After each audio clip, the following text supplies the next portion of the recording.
everywhere. Here comes the money. Here we go. Money talk. Here comes the money. Money, money, money. Dollar, dollar. Dollar, dollar. Cheating, bling, bling. Hello Adrian and welcome once again to the Dang Oracle. Welcome to my channel, 7:30 on the dot. So let's start with how we start off every day, right? Let's see how things are with the COVID virus and the rest of the world. So let's refresh this one and let's check at some numbers. So confirmed cases in the US is now at 840,000. Spain has crossed the 200,000. Actually, they crossed already yesterday. But yeah, it seems to me that the amount of confirmed cases is lowering down. But maybe that's just my perception. Let's just go to the chart and check it out. So we had 2.565 yesterday, and we have 2.639 now. So yeah, it seems that we have a little bit of still going up higher more. So our flattening of the curve is still not there. Sadly enough, still not there. USA still not there. Spain still not there. Italy not there. Oh, here we go. France finally has a little slope downwards. So that's very good. Good for France. Germany is flattening. That's also very good news. And UK is still up. So yeah, overall still no flattening, still no slope downwards, and hopefully things will get better pretty soon, because if not, people will we will still have this lockdown for everybody, and the economy will be standing still. Okay, so let's immediately start with the subject of today. And the subject of today is, of course, this S&P that I've been talking to you guys about for the last couple of days already. And finally, this rising wedge is broken. As you can see, it broke down, but got supported by the EMA, the yellow line here, and made a nice pushback up, which usually happens. It always retests the support line. That's what usually happens, and we are now here stuck at the EMA 55, which is kind of what I expected as well. The EMA 55 at 2, that will be the resistance for now. Is there a possibility that we go up a little bit more? Yes, but this looks very toppy for me. So I think we have the probabilities is more higher, of course, that we will have a downside rather than an upside. So if we take a nice small measured move from this point to this point here, we can make an educated guess on where we are looking to be going down at, and there you have it. We'll most likely go down to around this support line here, which is something that I've told you guys as well already. Around the 2,550 is where I expect things to be moving downwards over the next, well, of course it's not going to be very fast, right? But over the next couple of weeks, months maybe, I do expect us to be retesting this blue line here, which is currently at 2,600, and most likely break that line, and and then we will be re-evaluating. And so I've been talking about this rising wedge on the S&P chart, and well, it broke. And then let's go back to Bitcoin. We are here, pretty much the same structure on the weekly. We also have a rising wedge on the Bitcoin chart, but it has not broken yet. So the big question here is, of course, is Bitcoin going to be following the break of high volet? Thanks for following. So the question is Bitcoin going to be following the S&P and break that rising wedge as well? Because the correlation between Bitcoin and S&P has been very high lately, and I do expect, of course, that's the reason why I keep saying that this looks like a very bearish pump for the last month since we broke down in March, and I do think that we are heading towards a lower prices very soon, and that's what I've been expecting. and I think that moment is almost there. I'm guessing around end of this week, maybe begin of the next week, that we will have a serious drop. So, but before that, I've also told you guys that there is still a possibility that we still get one more leg up higher, right? So we can still test the top side of this rising wedge here. So one leg up higher is a possibility, but I do see here, like I've been telling you guys on the weekly, we've been getting rejection from the EMA 100 for 1, 2, 3, and well, if this week ends up like this, because of course this candle is not completed yet. If this candle gets completed like this, then we get our fourth rejection of the EMA 100. So that's not very good on the weekly, of course. So at one point, and as you can see, yeah, this week, end of this week, beginning of next week, I think we will see some resolution of this trend. But for now, in the short term, I told you guys yesterday I expected actually the move to go up a little, one leg up higher, to around the 7.1k area. We went a little bit higher, I think 7,192 or something like that, somewhere around there, which was also the EMA 55. But I'll show it to you guys here on this chart. Here. So we touched, that's basically where I entered another position here at the EMA 55 on the daily chart, which was at 7,175. So yeah, once again, we got a back up here. We got rejected again, once again. And as you can see with this downward trend, we are currently making another lower high.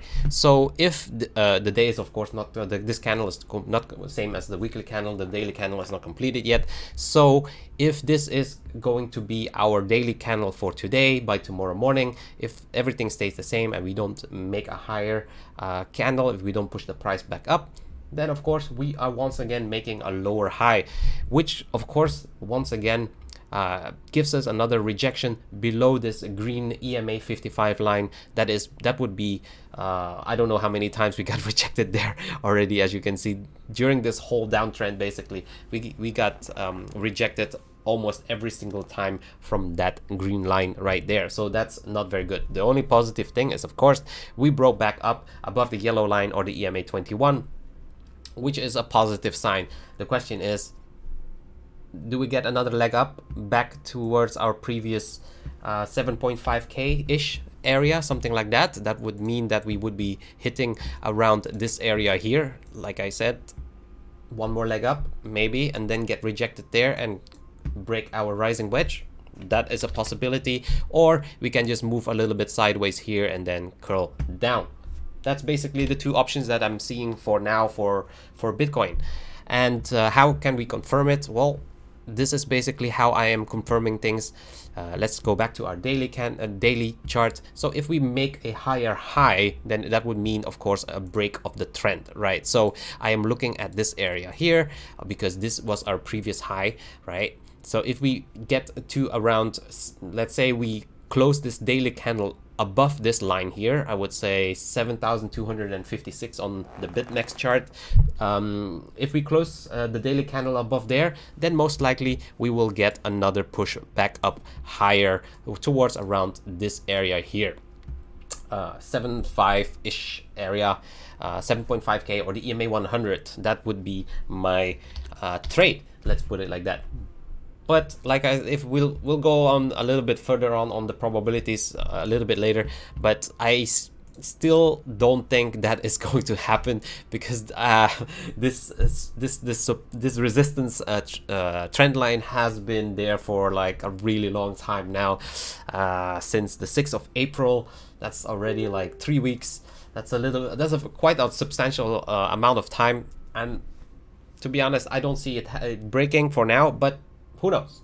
If it does break, then we do have another leg up higher, but then I really do think that would be the end game, let's put it like that, before we break down from the rising wedge, also on Bitcoin, following the S&P chart basically. So another thing that we can of course look is the same similar thing is of course our previous candle here. If we break down from that candle here, which is at around $7,025, if we confirm this daily candle below 7,000 area, then of course I do see that we are going back down to our bottom green box once again, and most likely we will break that box once again and go down here, so around the 6,700 area once again. So but we can bounce back up again and then bounce back down again, bounce back up again, and as you can see, at one point most likely either we will break down. Probability is of course higher that we break down than we break up, but there's still a possibility as well that we are going to breaking up, right? So there's always that probability. But of course this is a game that we are into, and we have to check what is the highest probability. So there will be times of course that I'll be wrong, there will be times that I'll be making a mistake, but the whole point of this game is to be right more times than wrong, and at the end of the road you will be in profits, right? So the same example that I've been giving in all my streams, if during the whole week every day you are 4 times right and you made $100 every time when you were right, and you were wrong 3 times and you lost $100, then at the end of the week you are still up $100, right? But you were right 4 times and you were wrong 3 times. Doesn't mean that you have to be, of course everybody loves to be right all the time every day, but this is in trading, this is impossible. And if there is any trader that is telling you and guaranteeing you that he is always correct, then yeah, he's just trying to scam you most likely. That's basically what is going on. Anyways, so I do think that we will, well, I don't think we will get any resolution most likely just yet. I do think that we are still trending in this area, this range here between 7,000 and what's that, 7,200, something like that. And yeah, we haven't made a resolution here just yet, but yeah, the longer it takes for the bulls to push this price up, and I do believe that if the bulls don't push the price up today or tomorrow, it will be too late for them to be pushing the price up any higher, because like I said, the pressure of the price being pushed down is a lot higher right now than the buying pressure. You can see that very easily with this divergence between the moving averages. We've been speaking about this moving average, the death cross, for a long time already now. On the 2-day chart, starting on the 29th of March, we had that bearish cross, and as you can see, the divergence, the distance between this between these two lines is just getting bigger and bigger. That means that the pressure towards the downside is getting higher. And let's go back to our previous bear cross, and once again let's do some analysis on that. So let's go back to our bearish cross here. Here was our bearish cross when our orange line broke down from our blue line. As you can see, price hovered around the yellow line for quite a substantial amount of time. We even pushed back up here towards the orange line for a while, and then once again getting pushed below the yellow line, or the EMA 21, and then we had a major crash, right? So if you look at what is going on right now here, it's very much the same thing that we are seeing, right? So we had our pushback up, we had our bearish cross, then we have a retest, and it was very near our orange line. So that's one of the reasons that I'm still, it's still possible that we wick up and touch that orange line, or that blue line even one more time before we head back down. But then price basically goes up and down around this yellow line, and like I said, the resolution is most likely coming more sooner than later. But yeah, I think we will have a resolution very soon, most probably end of this week or begin of next week. let's go back to our first example of our bearish cross. That was all the way back in 2014. Where are we? 2014. Okay. 2014. Okay, here we are, and boop, let's remove that one. And as you can see here, very similar situation. We have our bearish cross here. What happens? Price went up and touched the orange line and even touched the blue line, and then what happened? Pushed back down, hovers around the yellow line or the EMA 21, a little bit up, a little bit down, a little bit up, a little bit down, and then eventually it crashed back all the way down.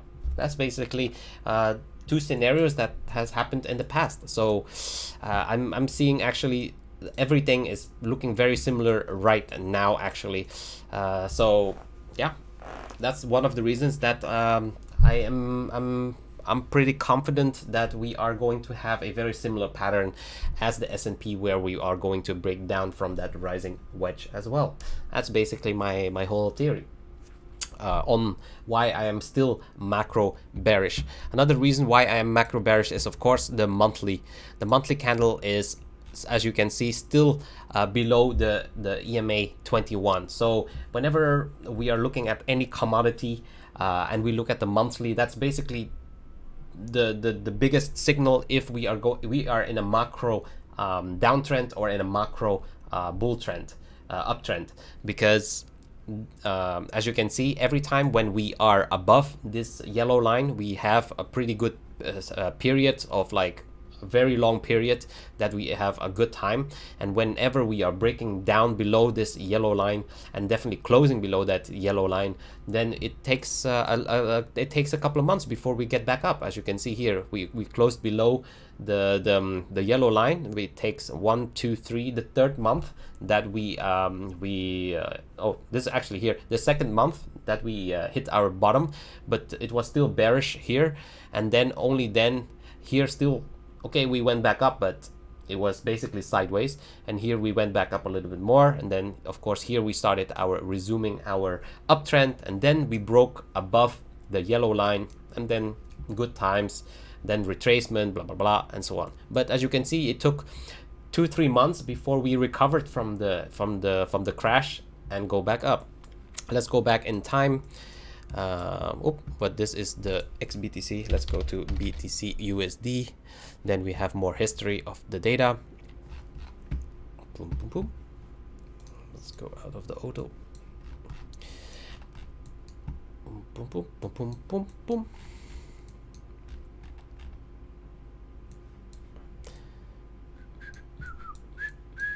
So once again here, we had our break down, and we closed below the yellow EMA 21, and as you can see, it took us 1, 2, 3, 4 months of bearish action, and we hit our bottom. But then after we hit our bottom, it took us 1, 2, 3, 4, 5, 6, 7, 8 months before we got back above that yellow line. And as you see, once we get above that yellow line, a lot of months that we had a very good price action, right? A very, very, very good period.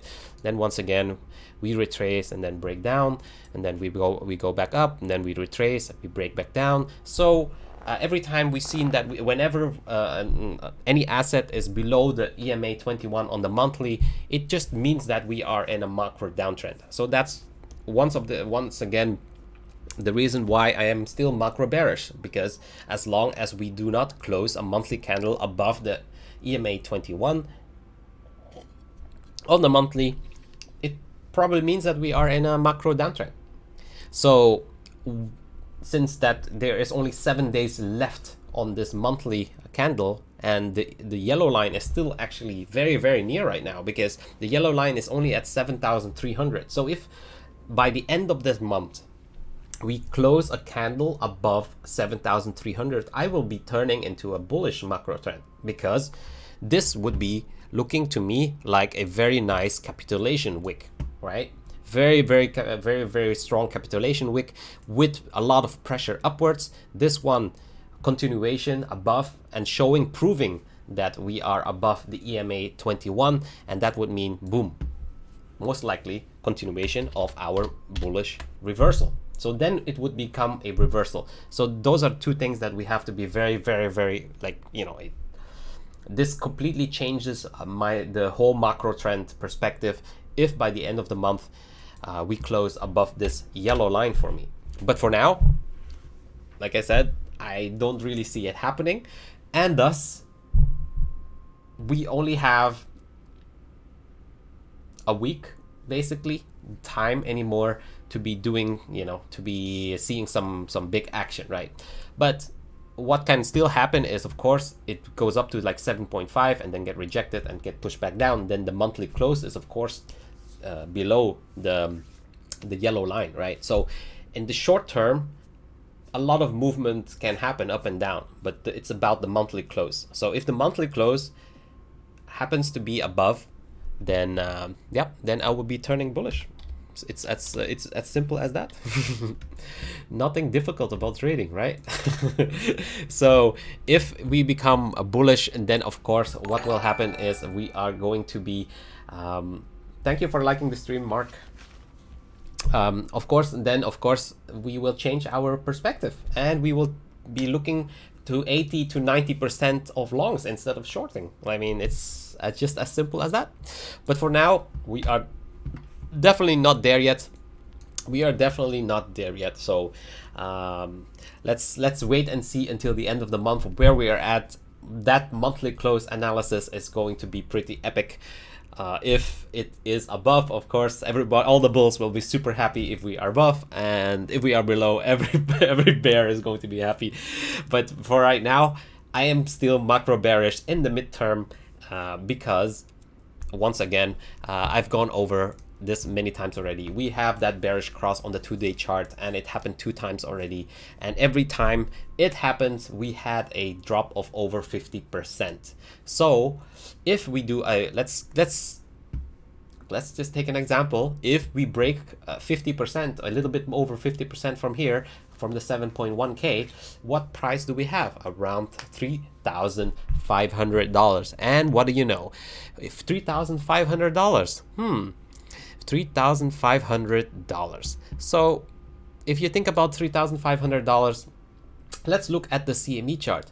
Don't we have a gap there at $3,500 somewhere?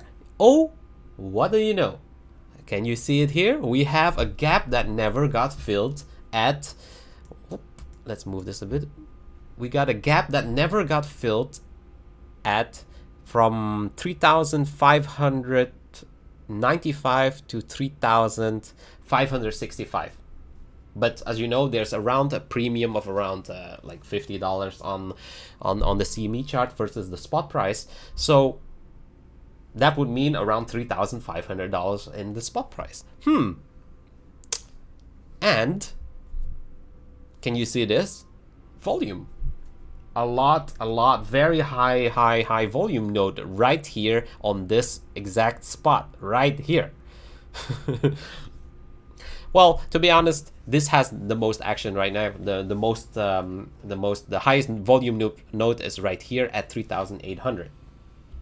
So 3,800, 3,500.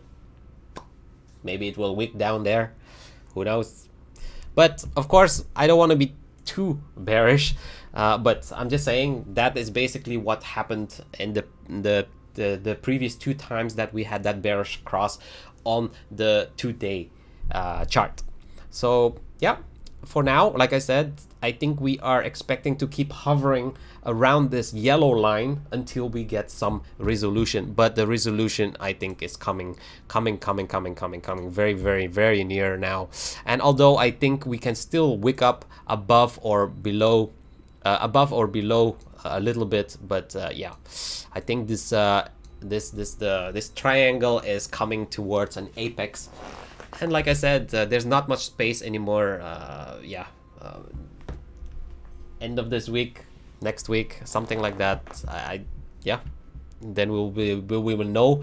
And if that resolution is known, then we also most likely will be knowing the resolution on the monthly chart, right? So if we break up and we manage to hold the price there and we don't get rejected in a crazy fashion back towards the 7.3k, below the 7.3k, then you know, then the macro trend might have changed. So no despair, but as a trader, you don't really care what the trend is as long as you know where to follow, right? So if the price goes up or the price goes down, as a trader, it doesn't really affect you that much. As an investor or as a Bitcoin enthusiast, that's a different case, of course. Of course, to be honest, I want Bitcoin to be going up because I am a fan of Bitcoin. But right now, I can only say what the charts are telling me, and the charts are telling me that the probabilities that we are going down is higher than that we are going up. So let's continue on some more analysis. So one of the things that I've been looking at is at the Japanese yen chart, the Bitcoin Japanese yen chart, and it has always been a little bit the front runner of what is going on in the Bitcoin market. And as you can see here, we had that bullish cross, then a fake out and a bearish cross again, then we had a bullish cross again, and then a fake out and a bearish cross again, and now it seems to be that we are trying to be forming another bullish cross again, right? So that's quite interesting to see. So maybe if we don't get rejected, of course, this 4-hour candle is going to be closing very soon, in the next 3 minutes. So we'll be seeing that if this price is going to be getting rejected and pushed back down this previous high, yes or no. So that but overall the price is above the green line, right? So it probably is going to give another tick upwards, which means that we might get another bullish cross. So maybe this chart is telling us that we are going to get another leg upwards rather than downwards. That's a possibility. But if we get rejected here, then of course that changes the game completely. Anyways, let's go into some expected move charts maybe let's just wait until the 12-hour candle is closed. So let's go back to our 4-hour chart to do some more short-term analysis. So in the short term, nothing much has changed. We are still here at this unresolved area, and as long as we don't break up and make a higher high, there's very little that I can say or I can do. But right now, in the short term, everything is actually looking a little bit more bullish than bearish. So the probability is still a little bit higher that we are going upwards than downwards, to be honest, at this moment of time exactly. But of course, things can change very quickly. Anyways, let's take a quick look at the S&P 500, and as you can see here on the daily, if this candle stays like this is definitely not a good candle. So yeah, this looks very toppy for me. Let's go on a shorter time frame. Shorter time frame is not that bad actually, but once again we can see that we are reaching that blue line that is being that is forcing us back down. But yeah, it's going to be interesting how the market is going to be reacting and opening today. Right now SPY is at 279 pre-market. It closed at 279 yesterday, so basically nothing is going on or changing right now. Anyways, something very important to announce is, of course, that this is the stimulus package. The stimulus package is now at phase 3.5. We had phase 1, phase 2, phase 2.5, phase 3, and now phase 3.5. Yes, another $484 billion is giving out to as a relief package for people, to replenish the small businesses, to make sure that they are surviving this coronavirus epidemic. But as you know, yeah, keep pushing that money, keep getting a very gigantic bill that is coming towards the people, not now, but once things are going over, most likely next year or something like that. Yeah, all this money has to come from somewhere, right? So although it sounds very, very good and it sounds very fun to be getting all this cash and all this support, bailout money, there will be some effect on the economy. That's basically what worries me the most of all. But yeah, the reason, so we got that news, we got that push, more money is coming in, and then yeah, of course people are saying, okay, let's buy some stocks with because everything will be fine. And that's what people are thinking, and they're printing more and more bailout cash. But yeah, at one point there will be I think there will be some big issues if they keep on doing that. Anyways, one of the CEO of Civic, one of the altcoins, I don't know if you know Civic. I only knew about Civic a very long time ago in 2017 or something like that, where I traded it a little bit. But back in 2017, it was very easy to be trading anything. You just bought it, and then everything went up basically. Like I said, you don't need to be a genius to be a good trader during the bull market. Just buy the dip, and things just work out.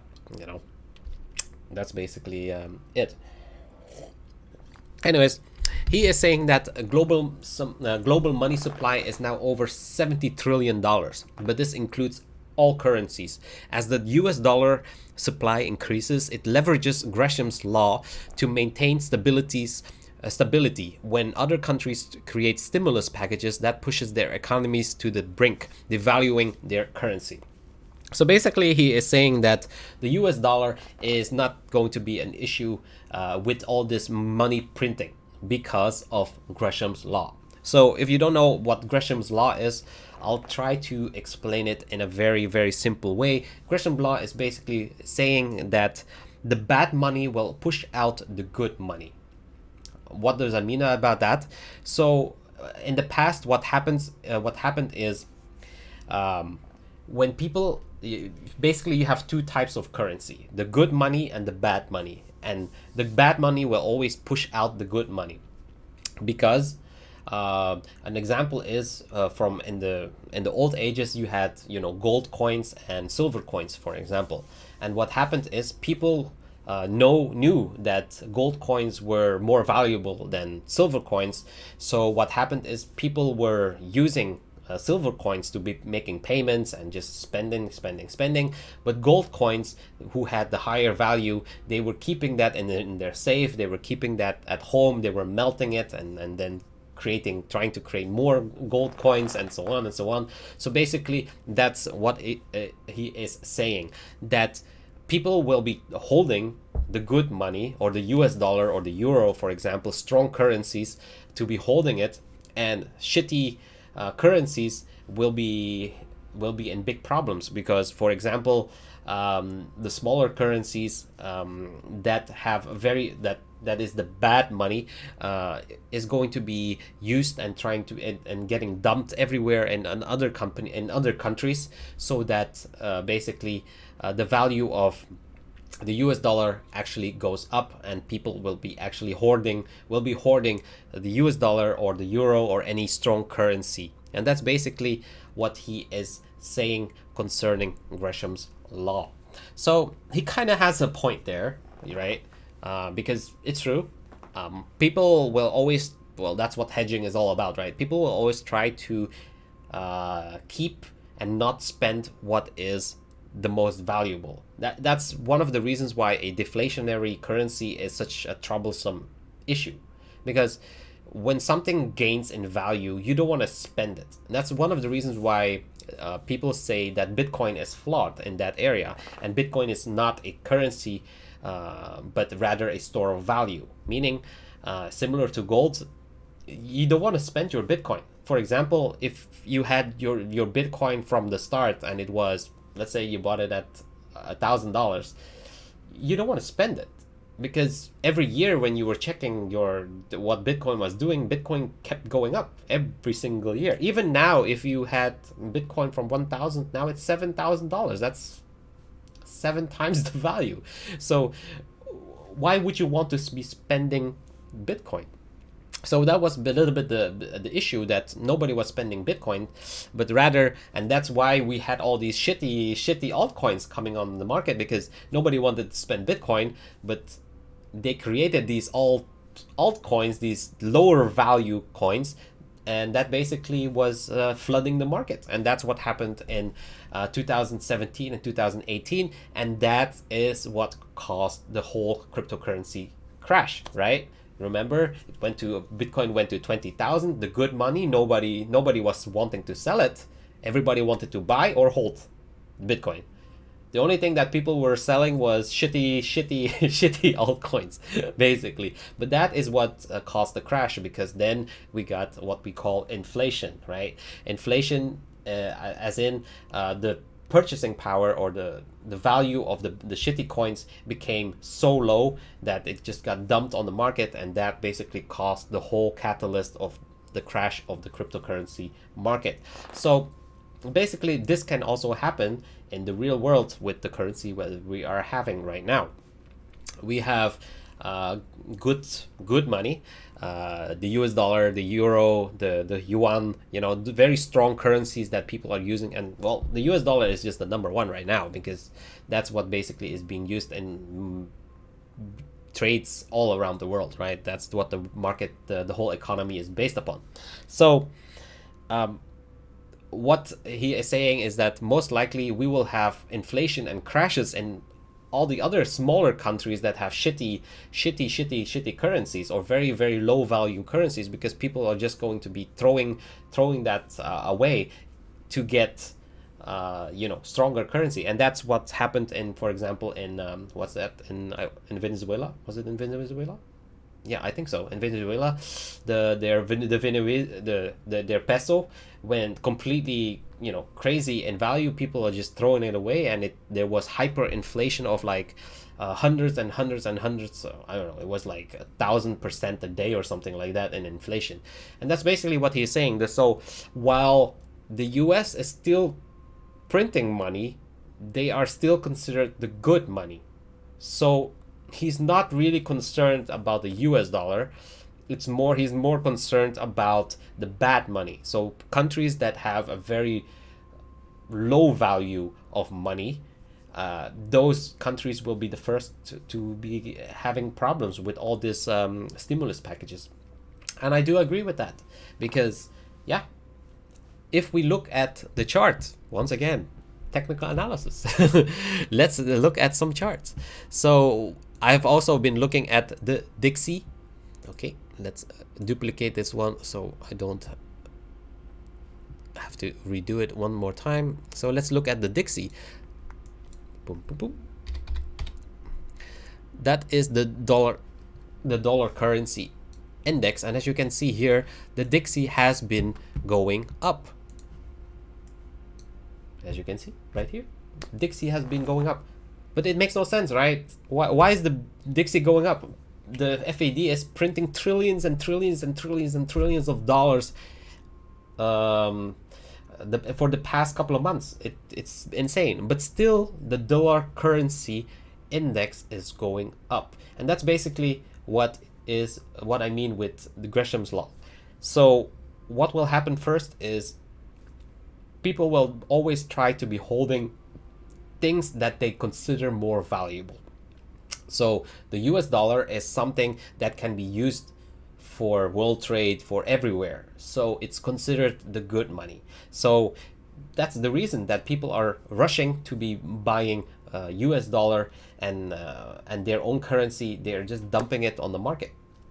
And when we get the stimulus package, people are printing. Of course, it's not only the US dollars that is getting printed, right? So the euro is getting printed, the lira is getting printed. Every currency is getting printed right now. But the problem is the other countries where the currency is not as strong, those will be the first one who will get into a inflation or a hyperinflation state. And then what will happen is people will be exchanging that bad money and wanting to hold more of the US dollar or strong currencies like the US dollar. So, oh, That's a lot of theory right there. So I hope you understand what I mean. So for Bitcoin to be successful, and that's also one of the reasons that I do believe that Bitcoin can be very, very successful in the future. But I don't believe it's this cycle just yet. Because once again, we have to wait until the bad currency takes over the good currency and drives everything out, and then people will realize, oh shit, we need something that is perfect, that is limited, that is deflationary, and that is transparent, that cannot be duplicated, that can yeah. And what is that? It could be Bitcoin. It could be Bitcoin. But is that for now? No, I don't believe it, because people are slow. Let's put it like that. They are quite slow before they will be adjusting to something, and this is something, you know, that takes a lot of adjustment. Also, the powers in this world right now, the people hold absolutely no power at all. There are so many politics that is ongoing right now. So that's one of the reasons that I do believe in cryptocurrency. I do believe at one point that most likely Bitcoin or any other form of cryptocurrency will become the gold standard, or the currency standard at one day, like all the bulls are hoping for and dreaming of. But yeah, I don't think that is for now, and we can see that right now with the charts as well. There's no decoupling right now from Bitcoin from the S&P, for example. If you look at the S&P chart, like I said, this is what the S&P chart looks like.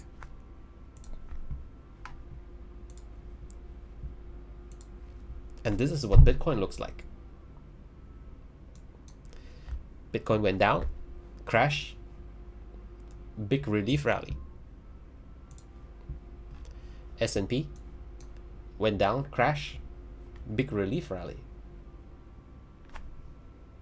Decoupling, is that a different chart?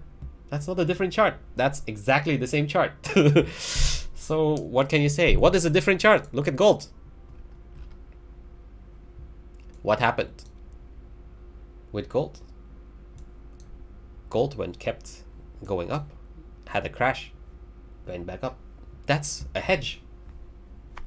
It's a different chart. So yeah, I'm actually quite bullish on gold. The reason why is, of course, like I said, people will be rushing towards something that they believe is going to be a hedge.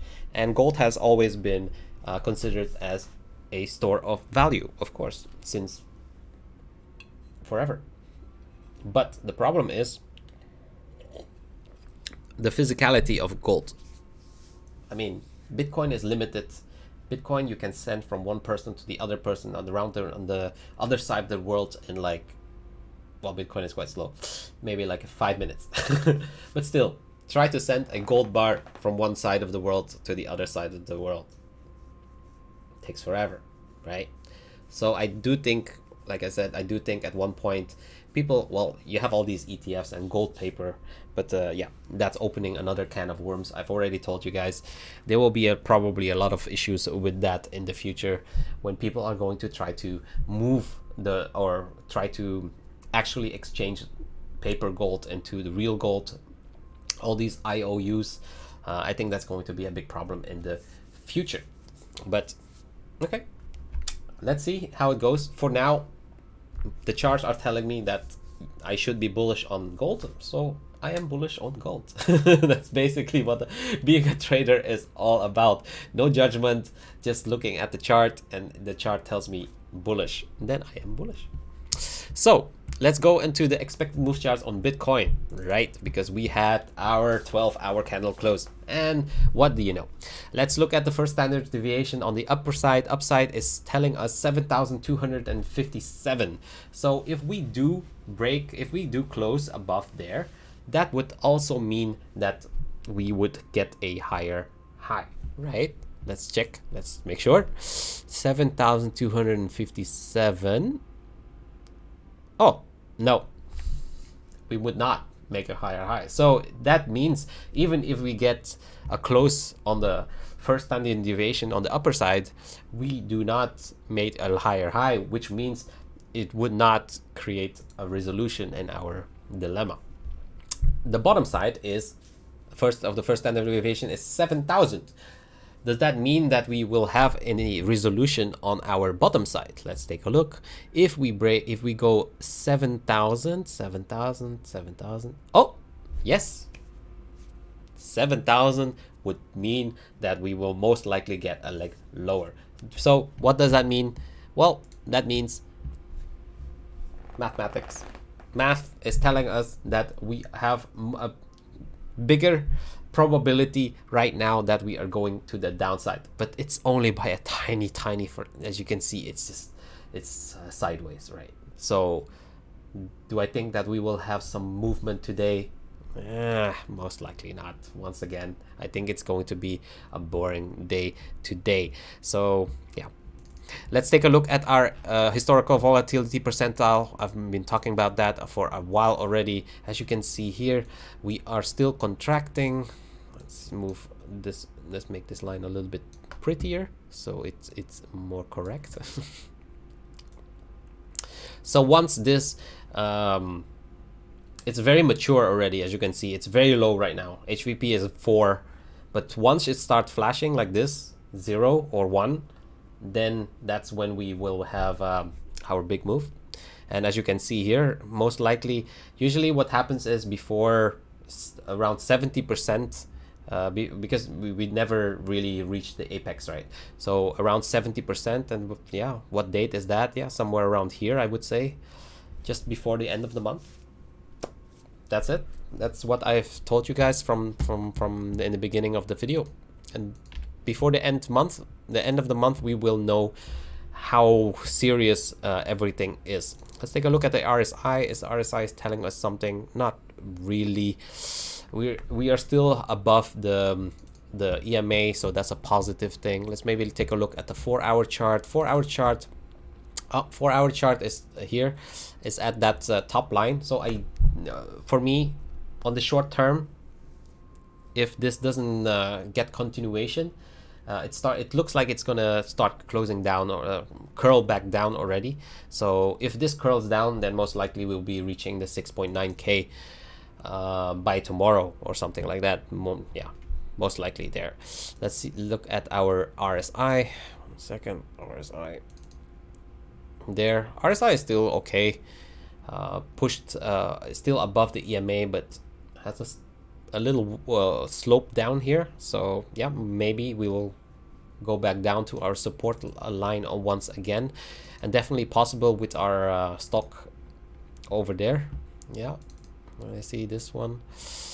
We are still on the number 2 on the TD sequential, so yeah, nothing that important. We're above all the moving averages, above the Ichimoku cloud.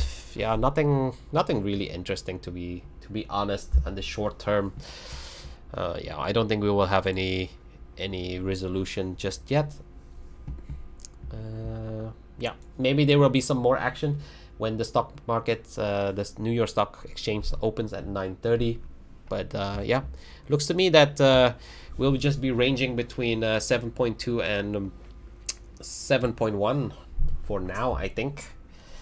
Yeah, I don't think today we will have some resolution. Maybe we'll head back down here towards the 7k line by tomorrow or something like that.